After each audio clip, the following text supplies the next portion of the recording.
Era enero de 2018, y un grupo de legisladores de oposición llevábamos adelante en República Dominicana el último intento de negociación para detener el caos que día a día se profundiza en Venezuela.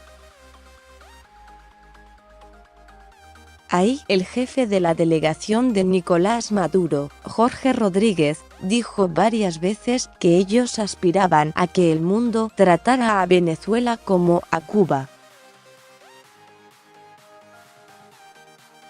La inesperada confesión de Rodríguez puso al desnudo la pretensión del régimen ser una dictadura aceptada, como ocurrió con la que encabezó Fidel Castro por más de 50 años y que recientemente arribó a su sexta década. Pero Cuba no es solo un modelo. Venezuela es un país secuestrado porque las decisiones importantes de gobierno se toman en La Habana y no en Caracas.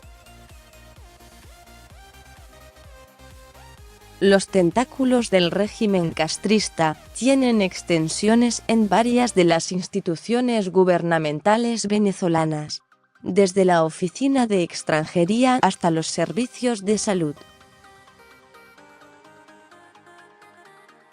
Las Fuerzas Armadas están infiltradas por ciudadanos cubanos que ocupan puntos estratégicos de la estructura militar.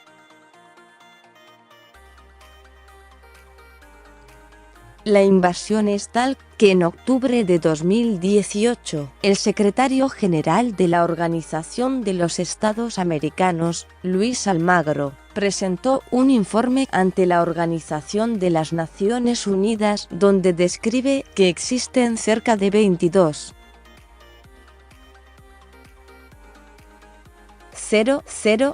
cubanos infiltrados en el Estado venezolano, especialmente en los organismos de inteligencia. Esta misma semana se conocieron escalofriantes detalles de la participación de Cuba en el entrenamiento de torturadores venezolanos.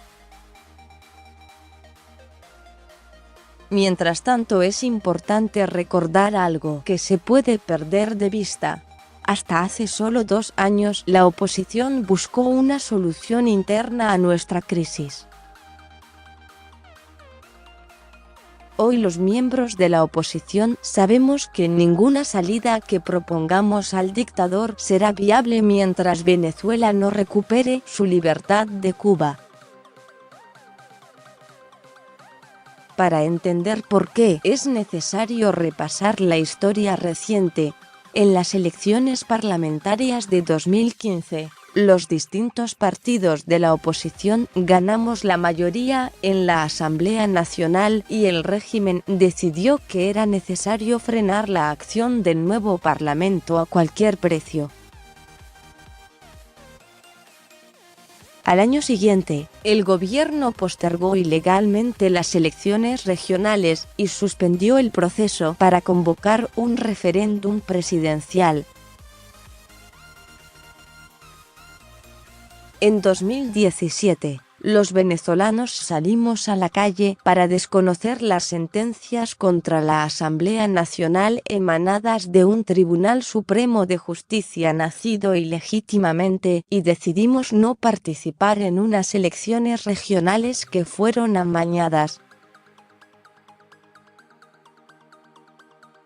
Las protestas civiles de ese año, de acuerdo con el Ministerio Público, dejaron al menos 120 muertos, miles de heridos y centenares de detenidos. En República Dominicana, habíamos buscado acordar condiciones para una elección presidencial con un mínimo de garantías democráticas, pero el régimen negó cualquier posibilidad de permitir un proceso electoral que reflejara la voluntad de los venezolanos. Por eso no firmamos ningún acuerdo y la elección presidencial del 20 de mayo de 2018, adelantada a conveniencia de Maduro, fue desconocida por los venezolanos y buena parte de la comunidad internacional. En el camino, se han acumulado 866 presos políticos que se encuentran retenidos en Venezuela, según el Foro Penal. En el último año han sido abortados 7 intentos de rebelión militar para tratar de restablecer la Constitución y nuestra soberanía. Más de 300 oficiales se encuentran presos. Esa ruta nos condujo al momento que vivimos hoy. Pero la inextricable relación de la dictadura de los Castro en Cuba con el régimen chavista empezó hace 25 años, cuando Hugo Chávez visitó La Habana luego de salir de la cárcel. Con la caída del muro de Berlín en 1989 y el desmoronamiento de la Unión Soviética, la Cuba de Fidel Castro perdió a su gran benefactor económico. El ascenso de Chávez al poder en Venezuela, una década después, le permitió a Castro encontrar un nuevo benefactor. La relación entre ambos países se cimentó cuando Venezuela experimentó una nueva bonanza petrolera entre 2004 y 2014, y se mantiene hasta el presente.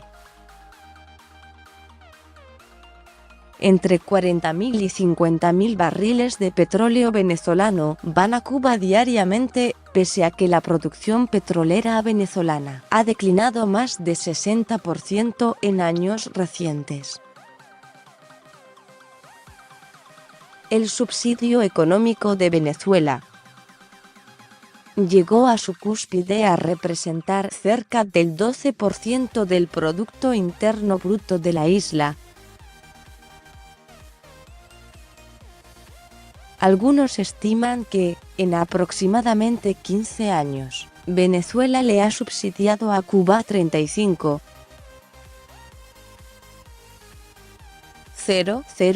millones de dólares en petróleo. Durante el auge petrolero, el reparto fue de tal magnitud que diariamente se le suministraron alrededor de 90,000 barriles de crudo, lo que representó 9.000 millones de dólares anuales. Hace semanas, y pese a la brutal crisis económica que padecemos, Maduro nos endeudó con otros 440 millones de dólares para enviar ayuda a Cuba. Por eso el problema no es una potencial invasión a Venezuela por un poder extranjero. Nuestro país es un coloniaje cubano que ha sido despojado de sus recursos desde más de una década. Pero nosotros no somos una isla, tenemos fronteras terrestres y por eso nuestra tragedia se extendió por toda la región. El inédito e indetenible flujo migratorio presiona a países vecinos como Colombia, Ecuador, Perú, Brasil, Chile, Argentina y las islas del Caribe. El compromiso de los países del mundo libre debe ser lograr la democracia en toda la región, pero para eso hay que cortar el germen autoritario arraigado en Cuba y Venezuela. No podemos ignorar que en este momento son un dúo inseparable. Debemos ser realistas. La dictadura de Nicolás Maduro ha demostrado hasta el cansancio que no dejará el poder por las buenas, y quienes nos oponemos a ella no somos una opción violenta ni armada. Hemos ofrecido todas las amnistías posibles y las han rechazado, pero nunca aceptaremos la normalización de la dictadura. La salida de Nicolás Maduro significará la caída del muro de Berlín 30 años después, en América Latina. y a la inversa. La permanencia de Maduro en el poder significa más muertos, más presos, más persecución y más compatriotas venezolanos forzados a migrar. A la comunidad internacional se le agota el arsenal diplomático porque no hay precedentes en América Latina de una situación similar a la venezolana. La política es dinámica. Cuando en 2017 presidí la Asamblea Nacional, le advertimos al mundo que la crisis política tornaba ya en una crisis democrática. Por tal motivo, solicitamos sanciones personales y económicas contra los jerarcas del régimen de Maduro. En ese momento, fueron consideradas impensables, pero hoy son una realidad, al igual que las restricciones a las operaciones de petróleos de Venezuela. PDVSA. Es un error pedir a los demócratas de Venezuela que se alejen de Estados Unidos y de los aliados de América Latina en esta encrucijada. Ellos representan el único contrapeso para enfrentar a un régimen con un poder ilimitado, sin ningún tipo de control institucional y que está armado y dispuesto a ejercer la violencia. Es importante pensar en lo que viene y medir los pasos a seguir. La dominación de Venezuela por Cuba es un problema real y no podremos revertirlo si los países democráticos no lo entienden y orientan su presión también hacia La Habana. Quienes hablan de promover una negociación deben entender que hay que involucrar al expresidente cubano Raúl Castro y su cúpula. Contra ellos deben continuar las presiones y sanciones de la comunidad internacional. El llamado de la Asamblea Nacional de Venezuela y del presidente encargado Juan Guaidó de cesar el envío de petróleo a Cuba es un primer paso. Las compañías que comercian con petróleo venezolano deben acatarlo si quieren evitar sanciones secundarias derivadas de las ya impuestas por Estados Unidos contra PDVSA. Por su parte, el Grupo de Lima debe velar para que se realicen las investigaciones en materia de corrupción y violaciones de derechos humanos, que ya fueron acordadas y que podrían involucrar a sus nacionales, así como a venezolanos y cubanos. Finalmente, la izquierda internacional debe comprender que los venezolanos no somos víctimas de una sola dictadura, sino de dos: la de Maduro y la de Cuba. Por lo tanto, debe abandonar su política de solidaridad automática y retirar su apoyo a Nicolás Maduro. Julio Borges fue presidente de la Asamblea Nacional de Venezuela y es embajador del gobierno del presidente encargado Juan Guaidó ante el Grupo de Lima.